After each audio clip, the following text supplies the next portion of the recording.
कि इस प्रकरण में आप भाजपा और संघ के जो निर्विवाद ईमानदार लोगों की एक टीम बना दीजिए, जाकर मौके पर जांच कर लें इनका जो रिकॉर्ड। भारतीय जनता पार्टी के विधायक कैलाश विजयवर्गीय क्या विधायकों के साथ मिलकर बीजेपी को तोड़ देंगे?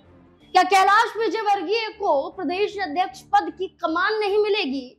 तो क्या कैलाश विजयवर्गीय भारतीय जनता पार्टी के खिलाफ कांग्रेस पार्टी को समर्थन दे देंगे? क्या कैलाश विजयवर्गीय के खिलाफ नरोत्तम मिश्रा को प्रदेश अध्यक्ष बनाना भारतीय जनता पार्टी के लिए भारी पड़ जाएगा? दरअसल इन दिनों मध्य प्रदेश में अध्यक्ष पद को लेकर बड़ा फैसला होना है। भारतीय जनता पार्टी जहां होली बाद ये फैसला करने वाली थी, तो वहीं अभी तक भारतीय जनता पार्टी ने प्रदेश अध्यक्ष पद को लेकर फैसला नहीं किया है। लेकिन लिस्ट में नरोत्तम मिश्रा का नाम सबसे आगे देखने को मिल रहा है। नरोत्तम मिश्रा के नाम पर मानो स्पष्ट हो ही गया है कि भारतीय जनता पार्टी उन्हें ये कमान सौंपने वाली है। भारतीय जनता पार्टी की नीति है कि कोई भी दो पदों पर नहीं रहेगा। अगर कोई विधायक है, अगर कोई मंत्री है, तो वो दूसरा पद नहीं धारण कर सकता है। लेकिन कैलाश विजयवर्गीय की मांग है कि मध्य प्रदेश में अब तक कोई बड़ी जिम्मेदारी भारतीय जनता पार्टी ने नहीं सौंपी, इसलिए प्रदेश अध्यक्ष वीडी शर्मा की जगह कैलाश विजयवर्गीय चाहते हैं कि उन्हें ये कमान सौंपी जाए।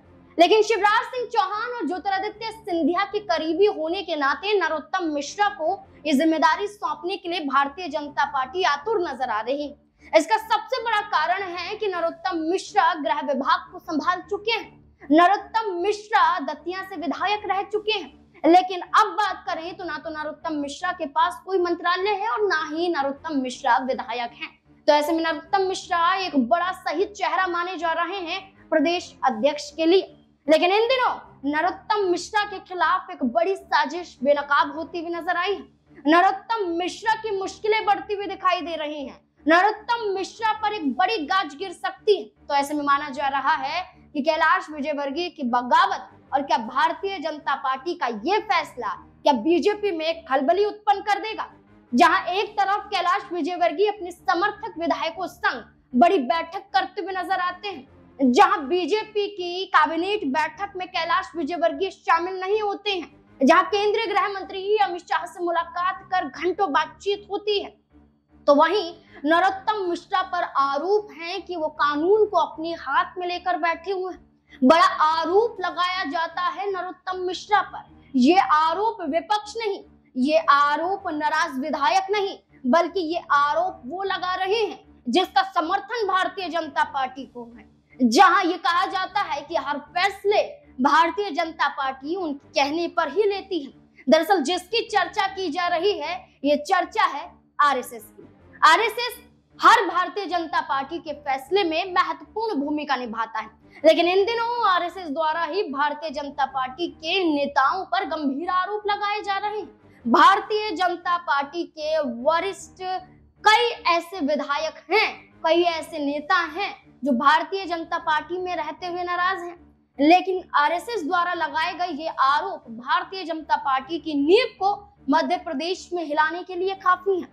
दरअसल आरएसएस के वरिष्ठ कार्यकर्ता रघुवर भार्गव एक बड़ा आरोप नरोत्तम मिश्रा पर लगाते हैं। उनका कहना है कि आरएसएस और बीजेपी के साथ जुड़कर मैंने पूरी जिम्मेदारी निभाई, मैंने भारतीय जनता पार्टी का सहयोग दिया, आरएसएस का वरिष्ठ कार्यकर्ता हूं और नरोत्तम मिश्रा को मैंने डबरा से लेकर दतिया तक जिताने के लिए उनका योगदान दिया, उनको अपना योगदान दिया। लेकिन इन दिनों नरोत्तम मिश्रा की मानो तो नरोत्तम मिश्रा खुद अपने हाथ में कानून को संभाले बैठे हैं और बड़ी धमकी दे रहे हैं। पहले रघुवर भार्गव का वो बयान सुनिए जिसमें नरोत्तम मिश्रा पर कई बड़े इल्जाम लगा रहे हैं। ये सब जो यहाँ के बॉस हैं दतिया के सभी लोग जानते हैं, उनके इशारे पर होता है, नरोत्तम मिश्रा के इशारे पर हो रहा है। और नरोत्तम मिश्रा का हमने कहा भी कि हमने कोई पाप नहीं किया है। नरोत्तम जी के साथ भी हमने उनका साथ दिया, उनका बहुत साथ दिया हमने। जब वो वहाँ से चुनाव लड़ते थे डबरा से, तब मेरी रिश्तेदारियाँ थी, मैं वहाँ जाता था, उनका प्रचार करता था। लेकिन हम ज़्यादा गुलामी नहीं कर पाए उनकी। हमारे परिवार का ये दोष रहा कि हम उनकी खट्टी बरदारी ज़्यादा नहीं कर पाए, चाटुकारिता नहीं कर पाए। इस कारण वो मतलब हमको इस कदर दबाते हुए, आज की हालत ये है कि मेरे घर से 85-87 वर्ष की है, ये उसका मेडिकल तरह हार्ट की पेशेंट है, लेकिन हमारा घर में रहना मुश्किल हो गया है। रोज़ पुलिस के लोग जाते हैं और जा कर के हमसे कहते हैं जवाब बयान दो, तो हमने कहा हम बयान वो देंगे जो हम बयान लिखें, हम बोलें उसको लिखो आप। बोले नहीं, वो जो हम कहेंगे वो लिखाना पड़ेगा। पुलिस के लोग अंदर धंस जाते हैं, धक्का देते हुए। हमारी मतलब जो मेरी पत्नी है, बहुत हार्ट पेशेंट है, ये मैं बता रहा हूँ, लेकिन उसको धक्का देते हुए पर अंदर धंस जाते हैं। आए दिन हमारा जीवन दूभर हो गया है, जीना मुश्किल हो गया है। मैं सोचता हूँ हे भगवान, पूरा जीवन संघ के साथ निकाला, बीजेपी के साथ निकाला, हमारे परिवार भी सब इसमें रहे, लेकिन ज़्यादा चाटुकारिता और अन्याय की बात नहीं कह सके, झूठ नहीं कह सके, ना हम झूठ बोल सकते हैं। ऐसा सुना है कि साहब सत्य पराजित तो रघुवर भार्गव ने साफ कहा कि वो नरोत्तम मिश्रा के साथ थे, उनका साथ उन्होंने चुनाव में दिया और जिताने के लिए पूरी कोशिश की, पूरी मेहनत की, लेकिन नरोत्तम मिश्रा के साथ अब मैं नहीं हूँ। चाटुकारिता मैं नहीं कर सकता, चापलूसी नहीं कर सकता, मैं तलवे नहीं चाट सकता। और ऐसे में जब मैंने अपनी राहें अलग कर ली, जब मैंने नरोत्तम मिश्रा का साथ देना छोड़ दिया, तो नरोत्तम मिश्रा द्वारा धमकाया जाने लगा। नरोत्तम मिश्रा ने खुद ये धमकी दी और नरोत्तम मिश्रा के जरिए ये तक कहा गया कि हम आपके घर पर बुलडोजर चलवा देंगे। भार्गव द्वारा ये कहा गया कि बुलडोजर चलाने की धमकी दी गई। उन्होंने कहा उनके परिवार पर धमकी का असर पड़ा। उन्होंने कहा कि वो खुद बीमार रहते हैं।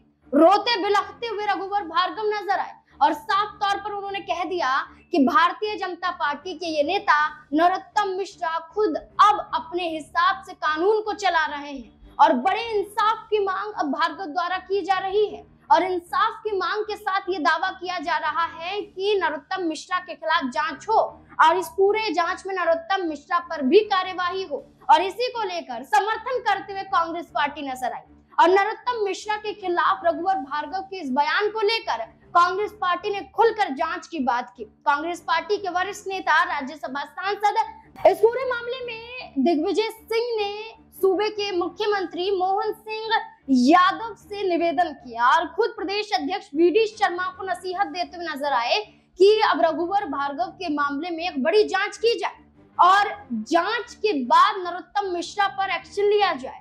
यहाँ एक बुजुर्ग को धमकाया जा रहा है, इस पूरे मामले की गहनता से जांच होनी चाहिए। और क्या कुछ दिग्विजय सिंह कहते हुए नजर आ रहे हैं, सुनिए जरा। तब मिश्रा जी, क्या यही संविधान है? क्या यही नियम है, यही कानून है? क्या राज्य सरकार ने उनको ये सब करने की छूट दे रखी है? और मुझे तो इस बात का दुख होता है कि यहाँ का जिला प्रशासन वो इस तरह से काम कर रहा है कि एक व्यक्ति के गुलाम के रूप में काम कर रहा है। इसका मुझे दुख है।